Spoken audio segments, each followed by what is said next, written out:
Hi there, and welcome back to this week's episode of the Delivered podcast.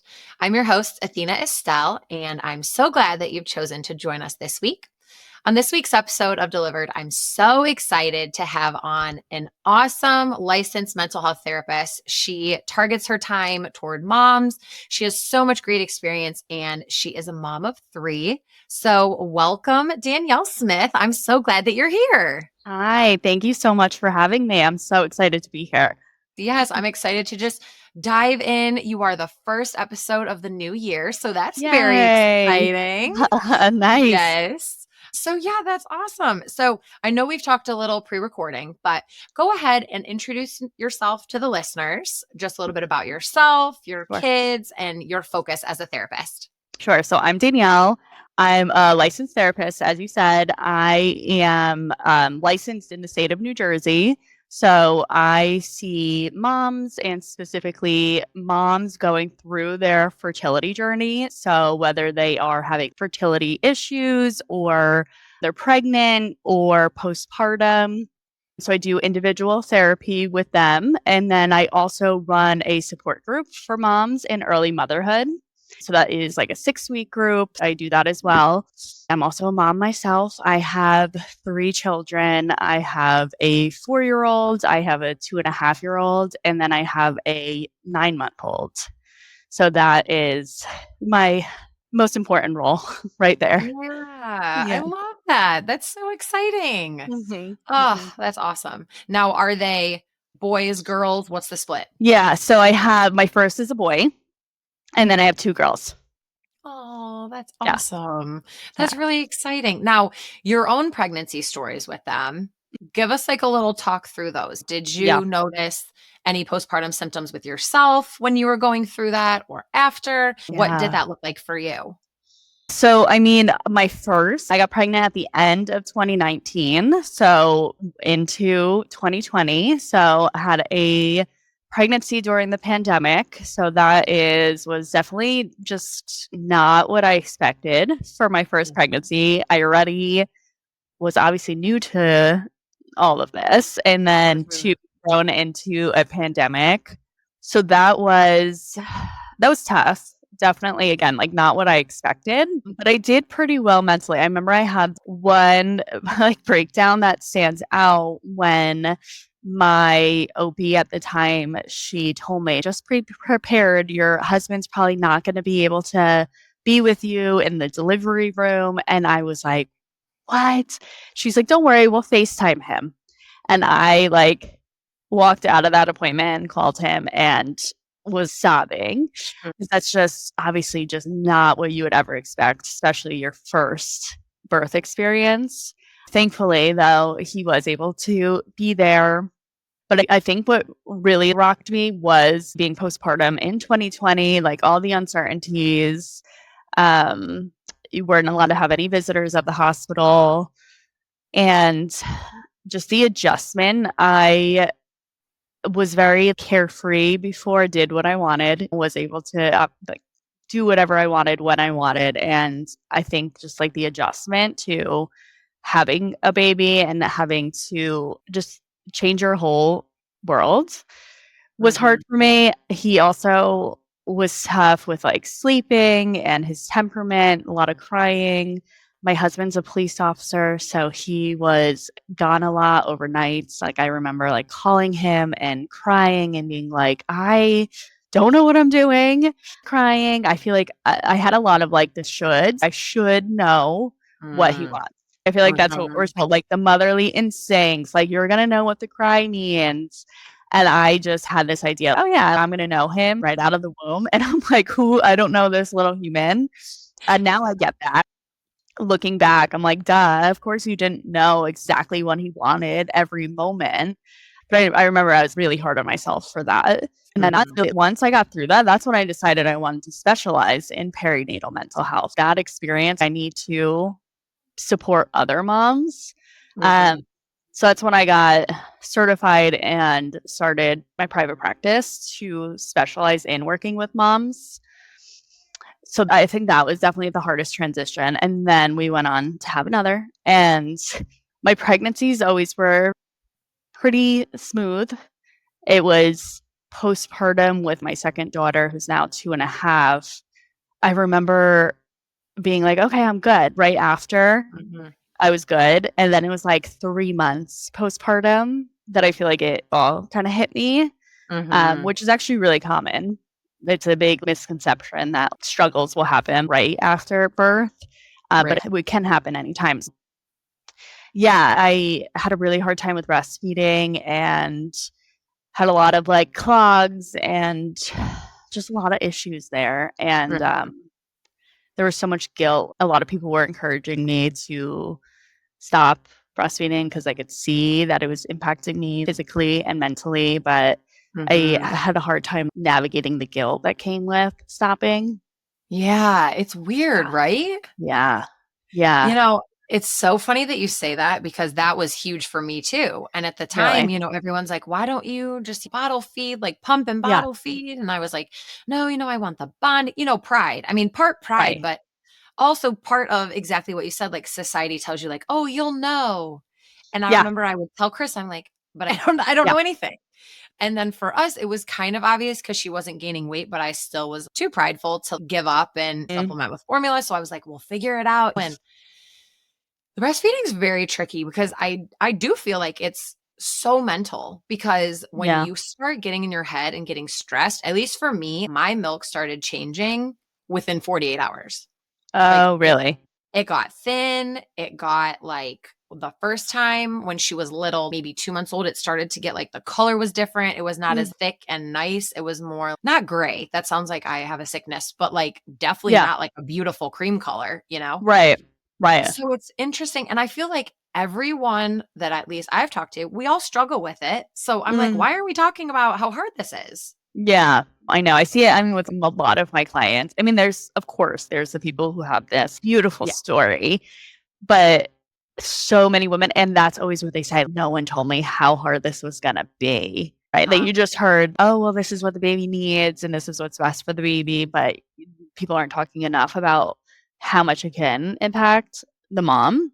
Mhm. So, yeah, I mean, I definitely experienced that. I would call again, my husband would be working nights and I would call him. I would wake up and just be like, oh my gosh, I'm in so much pain. And it was really that's what it was for me. The pain impacted me mentally so much. The second I felt any sort of pain, I'm like, oh no, it's going to happen. I'm going to get mastitis or a clogged duct. It just really, really was hard. That's tough. Now, Yeah. with your third, have you had any issues or have you started weaning with formula or where are you at in that journey now? So with my third, I decided to do formula right from the beginning. Mhm. I knew that was going to be what was best for me. I had to do my own work around that. I have my own therapist. So I worked through that while I was pregnant. I knew that's what I wanted to do, but I was wrestling with what I want to do and what's best for the baby. And then I landed on what's best for the baby is me being mentally well. Um, Mhm. and I do think for me, that was the best decision that I could have made. And it was just so nice. My husband did all the middle of the night feedings in the beginning while he was off work for a few weeks. And I'm like, wow, this is so different. With the other ones, I had to do every single one myself. So, anyway, for me, that was such a good decision. No, and I feel like the fact that you started therapy proactively, so you Yeah. already knew in your mind what you were going to choose, but then you had already started preparing yourself for how you knew you were going to react. I think that's so smart. And it's exactly what you said. Your baby needs a mom that's present and able Yeah. to be in the moment, not a mom that's stressed out to the max every time they're going to feed their baby. I mean, it's a Yeah. lot. Yeah. Mhm. Oh, I feel that. Now, I did forget that your first is a COVID baby. So when was your Yeah. first born? August of 2020. Okay. So yeah, because my daughter is June. So I feel like Mm. when you compare that pregnancy to your second and your third, those Mhm. were probably so much more, I don't want to say joyful because having a baby is obviously joyful, but I feel like being pregnant during COVID, it was almost like you were robbed of just so many quote unquote normal things. It was bizarre, right? Right, right. No baby shower. Yeah. It was weird. On one hand, it's kind of nice to just be isolated and you're growing, right? The amount of time I spent on my couch was I worked from home. I was doing virtual therapy during that time. But then I was also kind of grieving like the normalcy of, being able to be out and about, and as silly as it sounds, to dress your bump or to have a baby shower and to be joyful with other people celebrating your baby. You're just in a little cocoon with you and your partner, and you're like, okay, this is cool, but I want to go see my mom, right? I want to see other people. So yeah, definitely so different between Yeah, I just remember it was super weird because I remember the only places we were going was work and home because we're both in healthcare. So it was like, Okay. we're going to work, coming home. Church was closed. Everything Yeah. normal was closed. My husband was grocery shopping. And I remember I was on the phone with a friend from home and she said, well, at least you don't have to worry about strangers coming up and touching your bump. And I was thinking about it and I was like, honestly, at this point, I would welcome it. I would like some sense of normalcy. And, I don't know. It was just such a bizarre time. Yeah. And then I think even if you weren't focused on COVID during that pregnancy, it was still a looming black cloud in your daily life, Right. So I'm sure that brought each of us a certain added sense of anxiety and worry and just not a normal situation that you're dealing with, Yeah. I mean, so many unknowns for everyone at that time, right? So many unknowns, but then the unknown of, well, what if I get it? What if I get COVID? I'm pregnant. What's I going to do? Just a lot of fear around that time. Oh, for sure. Now, you mentioned with your second, you started to feel some postpartum symptoms about 3 months after. I feel like the more I talk to women, they're, the same timeline, similar to you, similar to me, 6 months out, 9 months out. What were those first couple signs that maybe you were noticing, okay, this is a little bit more than I have been feeling, or this is something that I didn't feel before and now it feels worse? Yeah. For me, what sticks out is crying a lot. I can vividly remember instances of just sobbing and being like, this isn't normal. We all cry and it's healthy to cry, but for me, just the amount and yeah, those times. And when I think back, all revolves around like breastfeeding. Also anxiety too. But anxiety, I was always anxious about if I was going to get another clog. Also, I think it's common around 3 months because a lot of women go back to work at around that time too. So I had gone back to work and just trying to like navigate that new normal. My son went to preschool for the first time at that point. And then I was also bringing my baby over to my in-laws and then starting back up with work and just trying to get back into normalcy was hard. So much change in so many phases of life all at once. Right. Yeah, exactly. Yeah. Back to work, a kid in preschool, a newborn. It's a lot of shifting pieces for sure. Yeah. So what is something that when you were originally noticing that you were struggling, is there something that now you can look back and say, oh, I wish I knew this, or I wish I would have reached out to help with X, Y, and Z, or maybe something that you would do again, but maybe a little bit differently this time? Yeah, I think I kind of did have that opportunity with my third, right? Like what I wish I did start seeing a therapist around that time, around like 3 months postpartum with my second. And I wish I started sooner. I did. So after my first, I did see a therapist, but we didn't really click. And then I didn't reach out for another one. But with my second, I knew that 3-month point where I was having a lot of those crying spells and anxiety and physical symptoms. I knew I needed to do something. So that's when I found my therapist, who I still see today. So I wish I did that sooner. I wish I would have said it's okay to stop breastfeeding at that point. I had a lot of people tell me that it was okay, but I just couldn't. Like, it wasn't there. Yeah, I mean, definitely like the support is the big thing. Yeah, I feel like it's comforting having people tell you that and you're okay, of course. But then it's like when you can't arrive there on your own, it makes it just so much harder. Yeah. Because it would be so much easier if you're just like, okay, you're right. Yeah. But at the same time, you're like, no, I got this. Yes. I feel bad because I was like, she likes it though. I can tell she liked it. And that's what got me. If she didn't like it, then that would be different. But she likes it. having a Right. hard time being like, okay, but I don't think it's Yeah. not working for me. Oh, for sure. And I think the biggest silver lining of it is that obviously you're doing super well now and you've started these super cool workshops and you're helping a lot of different women.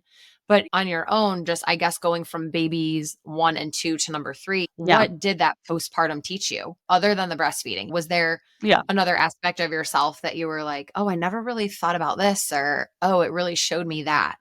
Mhm. Obviously, it brought you just this huge sense of peace over your motherhood, and it kind of helped frame the future of your counseling and your therapy Yeah. with your Yeah. seminars and what your future would look like. But personally, what would you say your postpartum either enlightened about yourself or taught you about yourself? Yeah. I mean, I feel like it almost sounds cliche, but I feel like it brought about like my strength almost and confidence too. I think that's something that was really lacking the first few years. I think it really took me like a few years to step into my role as a mom. Mhm, I don't know why. I mean, I definitely talked about it a lot with my therapist, but I don't know. There was just some block there. mhm, But now looking back, I can actually see that strength and even the matrescence of like going from womanhood to motherhood. There's so much that goes on within mhm. a woman. And now I can look back and see, oh my goodness, I feel like I can watch myself going through that process and accepting like a role and like the new like normal of my life. I think that's so good is just like how you said it acceptance is huge. I feel like we Yeah. don't talk about it enough because there's obviously so many opinions and theories and techniques and yada yada, but I think until you can actually look at yourself in the mirror and come to a place of acceptance and just knowing that you're not doing anything wrong. And that's the Yeah. thing about motherhood and fatherhood. I've talked to my husband about this. There is no, this is the rule book, and this is, Yeah. steps 1 to 24. And it's just like you figure out it out as you go. But I Mhm. think it's like you said with the breastfeeding or just with struggling in general, is that when you can accept it and then Yeah. either reach out for help or find something to change, like in your case, Yeah. I think it's huge that you proactively did that with your third because it puts Right. you in a much better place mentally. Yeah. Yeah. Something that popped in my head while you were saying is like there's so much comparison, right? Mm, And like it's so hard to accept sometimes when you're comparing what other moms are doing compared to what you're doing. And I think I felt like victim. I did that so much. mm, And then I had to realize, okay, I am an individual. My situation is different than other people, especially being married to a someone who works in shift work and isn't home, and I have to do a lot of evenings by myself. And I like this morning going to church, just me and the 3 kids, getting out the door. I used to be so hard on myself if I was late places, and now I'm like, we're that's here. okay. We're here. We made it. And Yeah. I'm by myself with 3 kids. I've come to a point of acceptance that that's okay. Mhm. It's all right. Yeah. I mean, I commend you. That's God, 1 kid is so hard. I can't even, 3 is just, I commend you for even going. I mean, honestly, I Mm, think that's great. thank you. It's Thank you. like that saying, I don't know if your mom ever said it to you when you were probably high school, college days, but it was like, you just have to like show up where you are. And if that's not good enough for Yeah. certain people, then sorry. Yeah. You know what I mean? It's Yes. easier to say when you're not in the situation, but I remember Yeah. my mom would say that, "Just show up." And I'm like, "Okay." Right, right. Meet yourself where you're at kind of Yeah. thing. Yeah. I say this to my clients a lot, and it's one of those things that I've had to try to like practice what I preach. Chris will be like, "Do you wanna look in the mirror?" And I'm like, "Nope, I just wanna tell Right. you." Yeah. Yeah. No, thank you. Yeah. Now with your fresh postpartum mom, so maybe like Yeah. 0 to 6 months, 0 to 9 months, are there certain pieces of advice that you might give them, focus Mhm. on these few things? Or if you're learning that they're having anxiety with X, Y, and Z, maybe you'll teach them to, Yeah. redirect to something else. What kind of things are you focusing on in that fresh postpartum period? The fresh postpartum period, it's really like going back to your basic needs, making sure that you are eating, making sure that you're staying hydrated, making sure that you're getting some sort of sleep. So I try, it's so great when a woman comes in when she's still pregnant, and then we come up with a postpartum mental health plan together, Mm, which usually includes, okay, who is what kind of meals are you going to have? Are you going to prepare meals beforehand and freeze them? Are you going to do takeout? The reality is it's going to be really hard to cook for yourself, and you need to stay on top of your nutrition. We'll talk about sleep as well. Are you going to be the one waking up with the baby? It forces them to have these conversations with their partner as well. And if you are, then how are you going to make up with that sleep during the day? It's going to require you to ask for help and ask for support. Hopefully your partner's home and you can escape and get some sleep. But really, really focusing on sleep. I know I hate the phrase sleep when the baby sleeps because that's not always realistic. But we try to come up with like realistic ways to make up some of the sleep that you're losing. So we focus a lot on that, especially like those early postpartum days. It's your basic needs. You don't have to leave the house. You don't have to have visitors over if you don't want to. It really comes back to what do you need and trying to figure that out as soon as possible. Obviously, that doesn't always happen. A lot of women come in and they're already in the trenches, and then we have to try to get them out of it. That's really the early postpartum days, what we focus on. Yeah, I love that. Just having those conversations, I feel it changes everything. I've had certain friends get pregnant after us and they'll be like, oh, what'd you do about this? And I'll be like, oh, we talked about that, blah, blah, blah. And they're like, oh. And I don't know. I think part of it's just like type A, I like to have everything kind of lined up. Right. Backup scenarios just in case.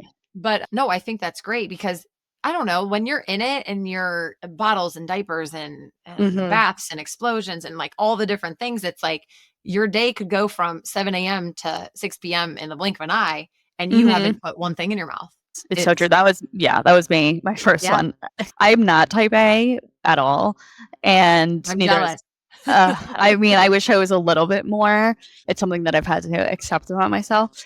But so I did have some like freezer meals. A lot of people cooked for us, but I just remember being like, okay, it's 6:00. I haven't eaten anything just because I'm holding the baby the whole time when I wish I would have asked for help or asked someone to bring me something to eat.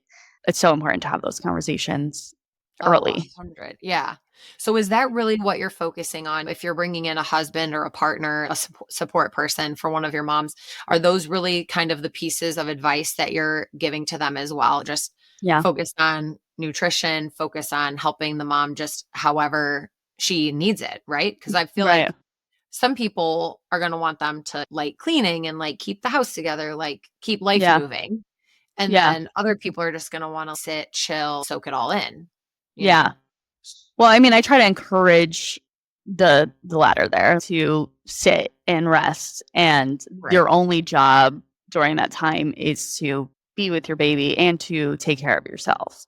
Because I see that a lot, the mom, maybe more of the type A mom who's like, okay, well, we have to do laundry or we have to vacuum, we have to do this. And I really encourage my clients to slow down. You might not love it, and you might feel uncomfortable seeing the pile of dishes in the sink or the laundry that's not folded. But what's going to be best for you, your healing process, both physically and mentally, would be to rest, relax, bond. You don't have any job right now. Ask that support person for help, right? I mean, have them do those things if that's bothering. Or a visitor. Like I'll tell them, put a list on the refrigerator of chores so that if a visitor comes over and they ask you, what do you need?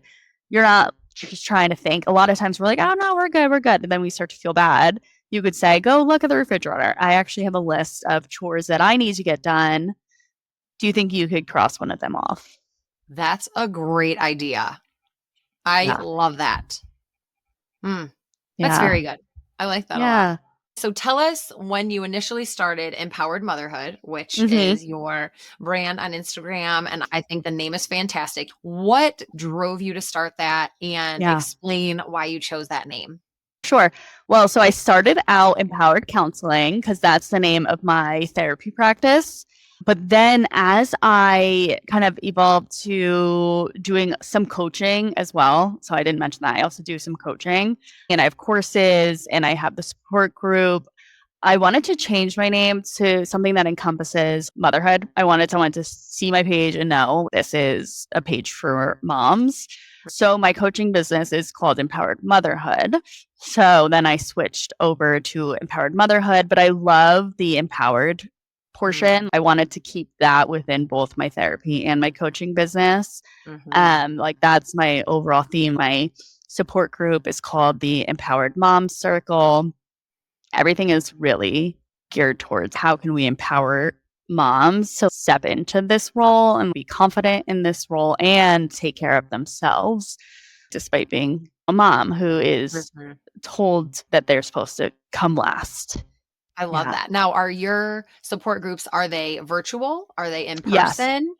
Okay. So the support group is virtual and anyone in the whole world can be a part of the support group. It's a 6-week group. It's actually starting this month, the next cohort. So I don't know when our episode's going to come out. That cohort might be done and I might be like opening up enrollment for the next cohort. But yeah, it's virtual. That's awesome. Yeah, I'll definitely grab the link for that. So then people can check that out. I think that's great. Now, as you were progressing through your motherhood, I'm sure you had some fears about having your next child and then having your third. What did those conversations look like with your husband? If you were going back and forth, do we try again? Was there fear about having postpartum again? And how did you kind of overcome that to want to expand your family? Yeah, I mean, there definitely was fear, but what helped with the fear is knowing that I had the support in place for the third time. To be honest, we knew going into it that we wanted to have 3. We kind of said, oh, we're going one at a time, but in our minds, we knew we wanted 3 or even like maybe 4. So since I knew that, I was doing the work to prepare mentally, talking with my therapist, stuff like that. So yes, I was definitely nervous, but just knowing I had the support and even like social media support, like I've met so many people through my Empowered Motherhood page. I just feel like there's such a community. Now I know all the resources. Definitely made it like less scary. I love that. Now, other than your workshop, is there any other resource that you would recommend to either a pregnant mom or a newly postpartum mom that they can either check out for information or just things to read on? Yeah. So Postpartum Support International, that was always the first resource that I would share. They have so much there. They have so many support groups. Everything you can think of, they have a support group for that topic. And then they also have a directory, so you could find a therapist who is certified, that you could find a psychiatrist. They have a lot of resources there. Oh, they have a helpline too. So if you feel like you need to talk to someone and you don't have anyone to talk to, you can call the helpline as well. So that's an amazing resource. And there's different chapters for each state too. Oh, that's right. Yes, that's right. I did interview. Her name is Courtney. I'm trying to remember what state she's with, but yes, that's right. There are different states, which I love because I'm sure there's different, obviously, time zones and probably laws and things like that. So yeah, they're a great resource. Lots of stuff out there. Now, is there anything, I know we talked about so much, but is there anything that we didn't touch on that you want to add or just I don't know, just expert advice about the topic? I mean, I think the most important message for moms is there is help out there. You don't have to suffer in silence. There can be so much stigma around asking for help, especially if you are having like intrusive thoughts or anxious thoughts. It can be scary. It can be hard to open up about those. So just my whole mission is to get it out there that you're not alone and there is help out there. There are resources out there for you. So true. And it's like once you start looking, I feel like it's kind of like you said, social media. You'll meet the one person who then recommends this, and then you'll go there. And it's a blessing. Absolutely. Okay, well, I always have a favorite thing that I do at the end. You know this is coming because we talked about it before, but if you could describe your postpartum journey in one word, and you can decide if there's like a certain era of it that you want to name the one word or just like the whole, however you want to chop it up. But if there was one word that you had to use to describe it, what would you say? I think transformative. Okay. I feel like when I think about myself 4.5 years ago, I don't even recognize that person. And not in a bad way, but I'm a completely just different person from then. I'm through the ups and the downs. It's shaped me to be the person and the mom that I am now. Um, and I think it's transformed me in a good way. Probably in the best way possible. Yeah. Yeah. Yeah.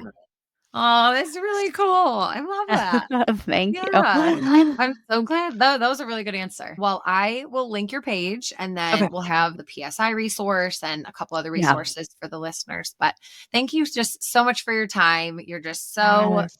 knowledgeable and sweet. And I'm just so glad that you were Thank here. you. Thank you so much for having me. This was a lot of fun. I appreciate it. Yes. Yeah. Thank you so much. Yeah. Thank you. Thanks for listening. We'll see you next week.